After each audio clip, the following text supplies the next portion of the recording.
آقا کریم نے ارشاد فرمایا جس نے استغفار کو لازم کر لیا تو اللہ تعالیٰ جل شانہ ہر غم سے، ہر مشکل سے، ہر تکلیف سے اس کے لیے کشادگی پیدا کر دے گا، ہر اذیت دور کر دے گا، اور ہر مشکل اور ہر پیچیدگی سے اس کے لیے راستہ پیدا کرے گا، اور اللہ تعالیٰ جل شانہ اس کو وہاں سے رزق دے گا جہاں اسے گمان بھی نہیں ہوگا۔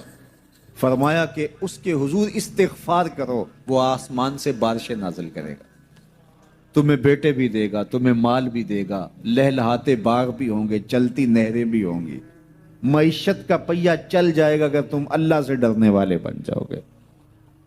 تو آج ہم کہتے ہیں یہ ہو فلاں ماہر اور فلاں شخص ہو تو پھر ہماری معیشت بہتر ہو سکتی ہے۔ اللہ نے کہا استغفار کرنا سیکھ لو، میں تمہارے لیے رحمتوں کے دروازے کھول دوں گا۔ کثرت کے ساتھ لا الہ الا اللہ اپنے معمولات زندگی میں شامل کریں، یہ تجدید ایمان کا ذریعہ ہے۔ اسی طرح سبحان اللہ و بحمدہ یہ دن میں 100 مرتبہ اپنے معمولات میں شامل کر لیں۔ اگر سمندر کی جھاگ سے بھی زیادہ یا اس کے برابر بھی گناہ ہوئے تو یہ کلمات صرف 100 مرتبہ پڑھنے سے سارے گناہ بخش دیے جاتے ہیں۔ اسی طرح درود شریف کی کثرت، سورہ ملک کو یاد کرنا اور سورہ یاسین کی تلاوت کرنا 10 قرآن مجید پڑھنے کے ثواب کے برابر۔ تو یہ اتنا خزانہ آج کی اس نشست میں آپ کو دے دیا گیا ہے۔ استغفار کریں، تقوی کے خوگر ہو جائیں، شکر کرنے کی عادت ڈالیں۔ جو شکر کرتے ہیں اللہ تعالیٰ ان کو اور زیادہ عطا فرماتا ہے، دنیا میں بھی اور آخرت میں بھی۔ اس طرح دوسروں کی پریشانیاں دور کریں، اللہ آپ کی پریشانیاں دور کرے گا۔ بانٹنے کا مزاج پیدا کریں، آپ کے پاس جو بھی ہے بانٹ دیں، علم ہے تو بانٹیں، خوشیاں ہیں تو بانٹیں، آپ کے پاس دولت ہے تو لوگوں کے دکھ اس دولت سے دور کرنے کی کوشش کریں۔ جب آپ بانٹنا شروع کر دیں گے تو آپ کا رب آپ کو عطا کرنا شروع کر دے گا۔ یہ بات ہو نہیں سکتی کہ انسان کی زندگی میں مشکل نہ ہو۔ جب انسان کو پیدا کیا گیا تھا، اس کا خمیر گویا گیا تھا، تو 39 دن تک اس کے خمیر پر مٹی جو گوندی گئی تھی انسان بنانے کے لیے، اس پر 39 دن دکھوں کی بارش ہوئی تھی اور ایک دن خوشیوں کا میਂہ برسا تھا۔ تو انسان کی زندگی میں خوشیاں اور غم اس تناسب سے ہیں۔ لَقَدْ خَلَقْنَا الْإِنسَانَ فِي قَبْضٍ، انسان کی زندگی مشقتوں کا مجموعہ ہے، حالات کی تلخیوں کے سے مقابلہ کرنا پڑتا ہے، لیکن حالات مشکل ہو جائیں تو ان سے نکلنے کا راستہ کیا ہے؟ تو سنیے قرآن کیا کہتا ہے، وَمَن يَتَّقِ اللَّهَ يَجْعَلْ لَهُ مَخْرَجًا وَيَرْزُقْهُ مِنْ حَيْثُ لَا يَحْتَسِبُ۔ جو اللہ سے ڈرنے لگ جاتا ہے، تقوی اختیار کر لیتا ہے، تو پھر اللہ تعالیٰ جل شانہ اس کے لیے مخرج پیدا کر دیتا ہے، یعنی اس مصیبت سے نکلنے کے اللہ راستے دیتا ہے۔ یہ اس شخص کا مقصوم ہے جو اللہ سے ڈرتا ہے۔ اس پر مشکلات اس پہ بھی آتی ہیں، یہ نہیں کہ اس پہ مشکلات نہیں آتی، زندگی کی مشکلات کا وہ بھی شکار ہوتا ہے، لیکن جو ہی مشکلات آتی ہیں ان مشکلات سے نکلنے کا اللہ اسے راستہ بھی عطا کر دیتا ہے۔ اور دوسری بات، وَيَرْزُقْهُ مِنْ حَيْثُ لَا يَحْتَسِبُ، اللہ اس کو وہاں سے رزق دیتا ہے جہاں سے اسے گمان بھی نہیں ہوتا، وہاں سے رزق دے دیتا ہے۔ بندہ تو یہ کہتا نا کہ مجھے یہاں سے ملے گا، یہاں سے، ایک بندے کی منصوبہ بندی ہے، لیکن جو اللہ سے ڈرنے والا ہوگا اللہ اس کو وہاں سے رزق دے گا جہاں اسے گمان بھی نہیں ہوگا، خیال بھی نہیں ہوگا کہ یہ راستہ بھی حصول رزق کا ہو سکتا ہے۔ تو یہ میرے رب کا وعدہ ہے اور میرے رب کے وعدے سچے ہیں۔ تو جب تم اللہ سے ڈرنے لگو گے تو یہ تخت و تاج، یہ دنیا کی عزتیں، یہ تمہارے قدموں میں ہوں گی۔ اس سے ڈرنے کا نتیجہ ہے جو تمہارا رب تمہیں عطا فرمائے گا۔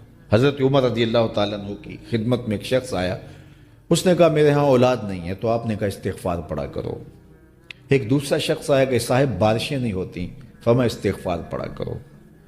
تیسرا شخص حاضر خدمت ہوا اور کہا کہ ہمارے ہاں قحط کا عالم ہے، فرمایا کہ استغفار پڑھا کرو۔ تو کوئی پاس بیٹھا تھا، اس کے اٹھ کے جانے کے بعد کہا کہ مختلف لوگ مختلف سوال لے کر آئے اور آپ نے ایک ہی جواب دیا کہ استغفار پڑھا کرو۔ تو کہا میں نے اپنے طرف سے تھوڑا دیا، یہ تو میرے رب کا فرمان ہے۔ کہا وہ کیسے؟ کہا سورہ نوح پڑھو، فَقُلْتُ اسْتَغْفِرُوا رَبَّكُمْ۔ حضرت نوح علیہ السلام نے اپنی قوم سے کہا کہ اپنے رب کے حضور استغفار کیا کرو، انہو کان غفارا۔ اس کا نتیجہ کیا ہے؟ جب تم استغفار کرو گے تو وہ تمہارے گناہ بخش دے گا۔ ایک تو فائدہ اس کا یہ ہوگا، وَيُرْسِلِ السَّمَاءَ عَلَيْكُمْ مِدْرَارًا، آسمان سے موسلادھار بارشیں بھی برسیں گی، وَيُمْدِدْكُمْ بِأَمْوَالٍ وَبَنِينَ، اور اللہ تمہیں استغفار کی برکت سے مالا مال بھی کر دے گا، وَبَنِينَ، اور تمہیں بیٹے بھی عطا کرے گا، وَيَجْعَلْ لَكُمْ جَنَّاتٍ وَيَجْعَلْ لَكُمْ أَنْهَارًا، تمہیں باغ بھی عطا کرے گا اور تمہیں چلتی ہوئی نہریں بھی عطا فرمائے گا۔ استغفار کی ضرورت ہے۔ آپ کے دریاؤں کا پانی سوکھ گیا، استغفار کریں گے اللہ تعالیٰ ان کو پانیوں سے مالا مال کر دے گا، بارشیں ہوں گی، قحط سالیاں دور ہوں گی، بے اولادوں کو استغفار سے اولاد نصیب ہوگی، اور معیشت کی بہتری جو ہے وہ استغفار کے ذریعے سے ہوتی ہے۔ تو یہ 5 چیزیں بیان فرمائیں، تو استغفار سے خوشحال زندگی کا تصور ابھرتا ہے۔ اللہ اکبر۔ حضرت انس رضی اللہ تعالیٰ عنہ سے ایک روایت سن لیجئے، کہتے ہیں کہ رسول کریم صلی اللہ علیہ وآلہ وسلم نے فرمایا کہ جس طرح تانبے کو، لوہے کو، دھاتوں کو زنگ لگتا ہے، اس طرح دلوں کو بھی زنگ لگتا ہے، اور فرمایا زنگ کو اتارنے کے لیے جو چیز بنائی گئی ہے وہ استغفار ہے۔ تو استغفار دلوں کا زنگ اتارتا ہے۔ قرآن مجید کی تلاوت، کثرت ذکر، موت کی تذکیر اور استغفار، یہ دلوں کا زنگ اتارتا ہے۔ اللہ اکبر۔ تو یہ آپ کے سامنے جو احادیث رکھی گئی ہیں، اللہ ہمیں ان سب پہ عمل کی توفیق عطا فرمائے۔ حضور نے ایک تمنا کی ہے، حضور کے دل میں ایک خواہش تھی کہ اگر یہ ہو جائے تو امت کے بھلے کی بات ہے، تو فائدہ تو ہمارا ہوگا، خوش حضور ہو جائیں گے۔ اللہ اکبر۔ تو فرمایا کہ میری آرزو ہے کہ میرا ہر امتی سورہ ملک اپنے سینے میں سمو لے۔ اللہ سورہ ملک کا جمال بھی دے، اس کی تلاوت کا نور بھی نصیب فرمائے، صحت لفظی کے ساتھ اس کو پڑھنے کی، اس کو یاد کرنے کی توفیق نصیب فرمائے۔ وہ سینہ قبرستان کی طرح ہے جس میں قرآن کی کچھ آیات نہیں ہیں، تو اس لیے اپنے سینے کو منور کریں، آباد رکھیں۔ اللہ آپ کو اپنی خاص عنایات نصیب کرے۔ ایک دن صحابہ سے فرمایا میرا دل چاہتا ہے کہ ہر مومن کے سینے میں سورہ ملک ضرور موجود ہو، یہ میری تمنا ہے، حضور نے فرمایا۔ تو میں آرزو کروں گا جو مجھے سن رہے ہیں اس رمضان میں پھر کوشش کر کے یہ صورت یاد کر لیجیے۔ بہت بڑی صورت نہیں ہے حجم کے اعتبار سے، صرف 30 آیات ہیں۔ اگر 2 آیتیں روز یاد کریں تو آپ کو 15 دن لگیں گے، صرف 2 آیات۔ تبارک الذی بیدہ الملک وہو علی کل شیء قدیر، ایک تو یاد ہو گیا آپ کو، سبق کا آغاز ہو گیا۔ اب باقی 29 آیتیں رہ گئی ہیں، تو میں چاہوں گا کہ میرے جملہ سننے والے اور آپ جتنے لوگ موجود ہیں یہ ارادہ کریں، عزم مصمم کہ ہم نے سورہ ملک یاد کرنی ہے، اور یہ میری آرزو نہیں ہے، یہ میرے حضور کی آرزو ہے۔ اللہ اکبر۔ تو حضور نے فرمایا اِنَّ سورۃ فی القرآن 30 آیۃ، فرمایا قرآن مجید میں ایک سورت ہے جس کی صرف 30 آیات ہیں، اگر کوئی شخص اس سورت کی تلاوت کرتا ہے تو اللہ تعالیٰ جل شانہ اس کی برکت سے اس کی مغفرت فرما دیتا ہے۔ اور فرمایا کہ وَهِيَ تَبَارَكَ الَّذِي بِيَدِهِ الْمُلْكُ، اور وہ سورت ہے تبارک الذی بیدہ الملک، سورہ الملک ہے۔ مجھے امید ہے کہ آج جا کر ہی آپ جو ہے وہ اس سبق کو شروع کر دیں گے، اور اگر آپ کو 5 آیتیں بھی آج یاد ہو گئیں یا 3 آیتیں بھی یاد ہوگی تو آپ کو لگے گا کہ کوئی مشکل کام نہیں ہے۔ حضرت انس رضی اللہ تعالیٰ عنہ سے ایک روایت سن لیجئے، کہتے ہیں کہ رسول کریم صلی اللہ علیہ وآلہ وسلم نے فرمایا کہ جس طرح تانبے کو، لوہے کو، دھاتوں کو زنگ لگتا ہے، اس طرح دلوں کو بھی زنگ لگتا ہے، اور فرمایا زنگ کو اتارنے کے لیے جو چیز بنائی گئی ہے وہ استغفار ہے۔ تو استغفار دلوں کا زنگ اتارتا ہے۔ قرآن مجید کی تلاوت، کثرت ذکر، موت کی تذکیر اور استغفار، یہ دلوں کا زنگ اتارتا ہے۔ اللہ اکبر۔ تو یہ آپ کے سامنے جو احادیث رکھی گئی ہیں، اللہ ہمیں ان سب پہ عمل کی توفیق عطا فرمائے۔ کثرت کے ساتھ لا الہ الا اللہ اپنے معمولات زندگی میں شامل کریں، یہ تجدید ایمان کا ذریعہ ہے۔ اسی طرح سبحان اللہ و بحمدہ یہ دن میں 100 مرتبہ اپنے معمولات میں شامل کر لیں۔ اگر سمندر کی جھاگ سے بھی زیادہ یا اس کے برابر بھی گناہ ہوئے تو یہ کلمات صرف 100 مرتبہ پڑھنے سے سارے گناہ بخش دیے جاتے ہیں۔ اسی طرح درود شریف کی کثرت، سورہ ملک کو یاد کرنا اور سورہ یاسین کی تلاوت کرنا 10 قرآن مجید پڑھنے کے ثواب کے برابر۔ تو یہ اتنا خزانہ آج کی اس نشست میں آپ کو دے دیا گیا ہے، اللہ آپ کو جزائے خیر عطا فرمائے۔ تو یہ یاد کر لیں ماہ صیام کے اندر، انشاءاللہ آپ کو بڑا نور نصیب ہوگا۔ بہت ساروں کو تو یاد ہوگی، اور جس کو نہیں ہے تو پڑھنا تو آج سے شروع کر دے سورہ ملک روزانہ۔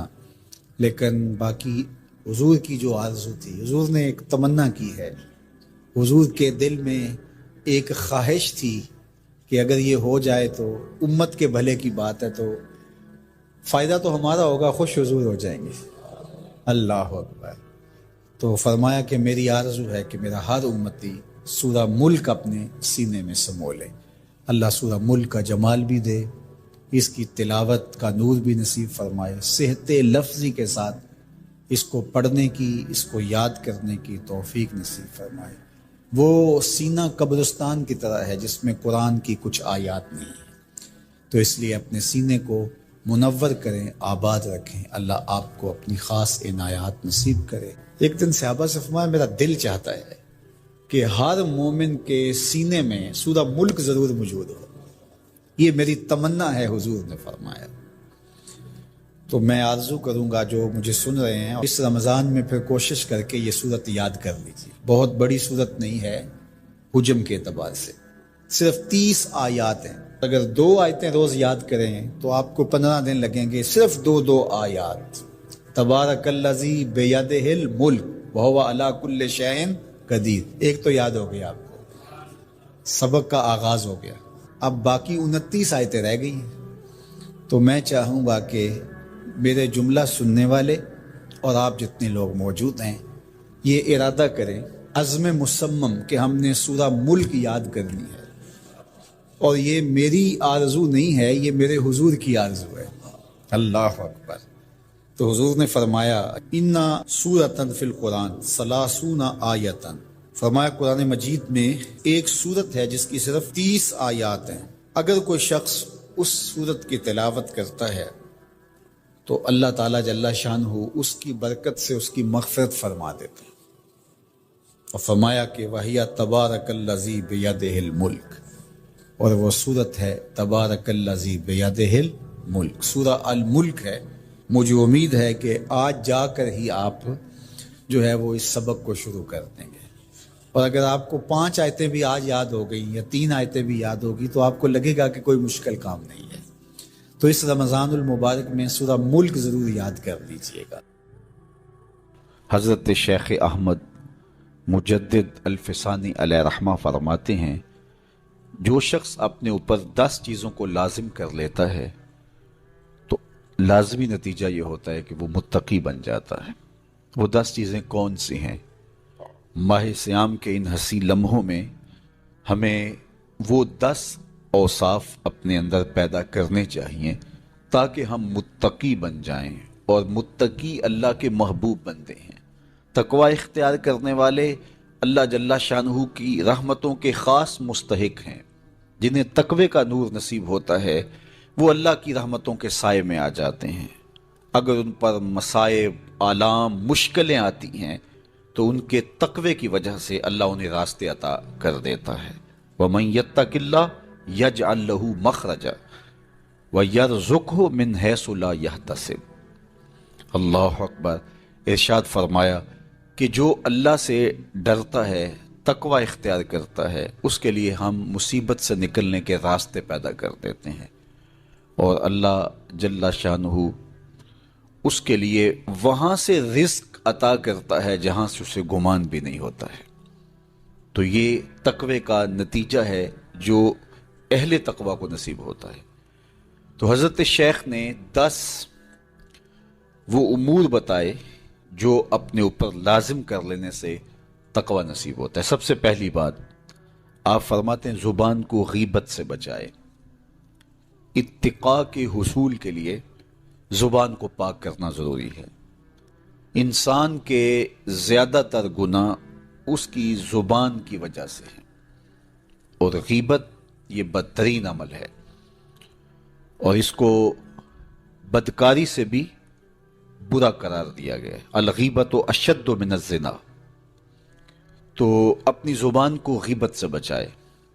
دوسری بات ارشاد فرمائی کہ بدظنی سے بچے، کسی سے خواہ مخواہ بدگمان ہو جانا اور اپنے دل کو کسی کے لیے میلا کر لینا اور اس کی بدگمانی دل میں پالنا، تو یہ تقوی کے منافی ہے۔ تو کسی کی بدگمانی سے، بدظنی سے اپنے دل کو بچائے، زبان کو غیبت سے بچائے، دل کو بدگمانی سے بچائے، اور مسخرہ پن سے بچے، بات بات پہ ٹھٹھے مار کے ہنسنا اور اس طرح کی زندگی بسر کرنا۔ اور آج کل تو جب بھی دوست احباب اکٹھے بیٹھتے ہیں تو سنجیدہ اور متین باتیں کم ہوتی ہیں، زیادہ وقت لطیفوں میں ہی کٹ جاتا ہے۔ انسان کو خوش مزاج ہونا چاہیے، اس کی طبع میں شگفتگی ہونی چاہیے، لیکن شگفتگی، خوش مزاجی اور مسخرہ پن میں فرق ہے، اس کو سمجھنا چاہیے۔ سنجیدہ اور متین زندگی یہ مومن کی زینت ہے، انسانیت کا حسن ہے۔ اس لیے تقوی کے حصول میں مانع ہے مسخرہ پن۔ اگر کوئی شخص متقی بننا چاہتا ہے تو اس کو سنجیدہ اور متین بننا ہوگا۔ طبیعت کی خوش مزاجی یہ معنی نہیں ہے، لیکن مسخرہ پن اور چیز ہے، اس سے روک دیا گیا۔ چوتھی چیز حضرت شیخ احمد فرماتے ہیں کہ اپنی آنکھ کو حرام سے بچائے۔ اپنی آنکھ کی حفاظت کرنے سے تقوی حاصل ہوتا ہے۔ جب آنکھ خراب ہوتی ہے تو دل خراب ہوتا ہے، جب دل خراب ہوتا ہے تو پھر پورا بدن خراب ہو جاتا ہے۔ اس لیے وہ دروازہ جو کھلا ہے اور اس سے بدی شر اندر اتر رہی ہے، اور پھر اس سے آپ کا سارا نظم ہستی برباد ہو رہا ہے، تو اس دروازے کو بند کریں۔ تو اپنی آنکھ کو حرام سے بند کریں۔ پانچویں چیز ارشاد فرمائی ہمیشہ سچ بولے۔ جھوٹا شخص کبھی متقی نہیں ہو سکتا۔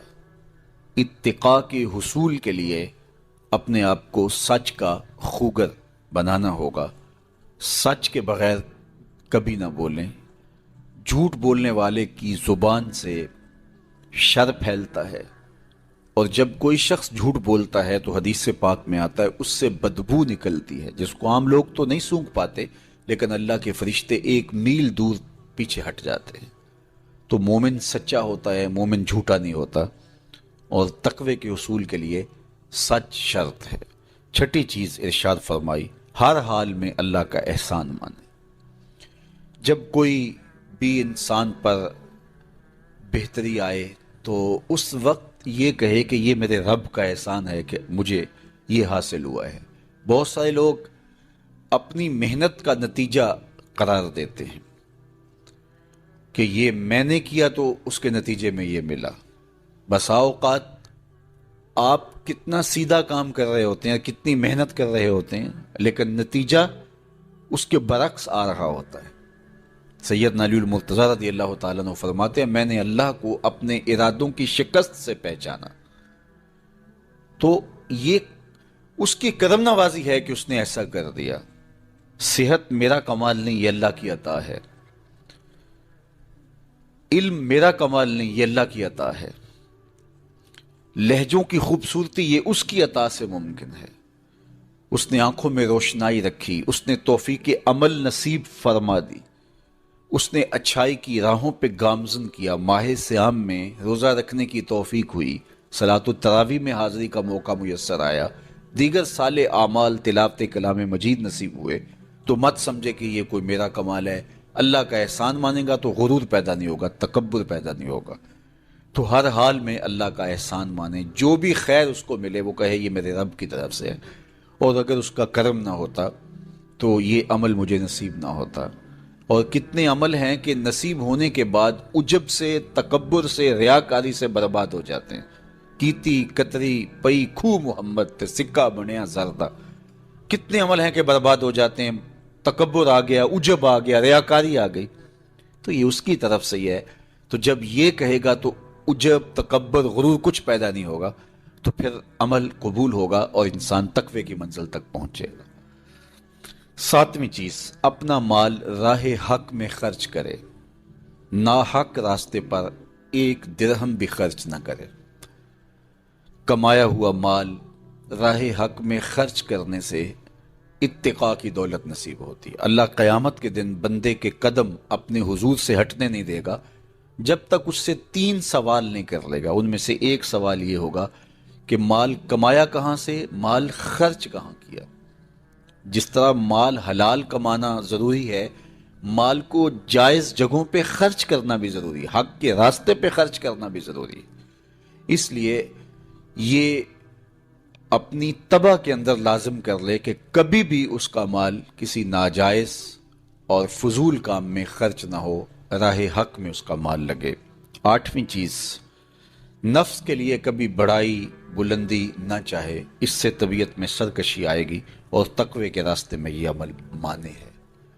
اور نمازوں کی حفاظت کرے، نمازوں کی اگر حفاظت نہیں کرتا تو باقی سارے عمل اس کے پاس ہیں، تو وہ متقی کیسے بن سکتا ہے؟ چونکہ یہ تو اسلام کا بنیادی فریضہ ہے جو اہل ایمان پر لازم کیا گیا ہے۔